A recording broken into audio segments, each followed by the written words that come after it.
অনেকে হাসাহাসি করে আমাকে অনেক ঠান্ডা করে। আমার যে এত কষ্ট,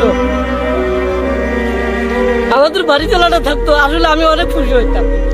মাথায় আসলো স্যার, আমার পরিবার অনেক ছোট পরিবার, আমার বাড়ি চালা বন্ধ না। আমার ফুফাতো ভাই জমি নিয়ে বাড়ি চালা নিয়ে আছে। আমার বাড়ি চালা, আমার আর্থিক অবস্থা বলতে খুব খারাপ, সেটা তো বললাম। বাড়ি চালা বন্ধ না, শুধু ভাঙাচুরা ঘর আছে। এই ঘর ধরে ভাঙে যায়, আমি তো একটা ঘর দেবো, সেটা আসলে স্যার আমার অসম্ভব।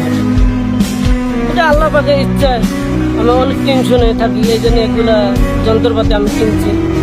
কিনা অনেক কষ্ট, মনে আবেগ থেকে কষ্টগুলো আনন্দ দেওয়ার জন্য চোখগুলো পানি না ধরে আড়ালে, আসলে আড়ালে আমার পানি পর্যন্ত ধরে। এই কারণে আমি ভিডিওগুলো বানাই। অনেকে হাসাহাসি করে আমাকে অনেক ঠান্ডা করে। আমার যে এত কষ্ট, আমাদের বাড়ি চালাটা থাকতো, আসলে আমি অনেক খুশি হইতাম। আমি এখন নতুন সরকার, বাংলাদেশের সকল এমপিকে আমি আবেদন করে বলছি, বাংলাদেশের যত চর অঞ্চল আছে, অসহায় লোক আছে, সবাইকে দেখতে হবে। আমি চাই না আপনারা আমাকে দেখেন।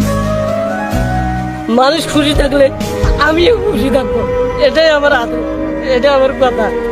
আসলে আমি মানুষের ভিতরে আনন্দ থাকি মাঝে মাঝে, এটা আমাদের চর অঞ্চলের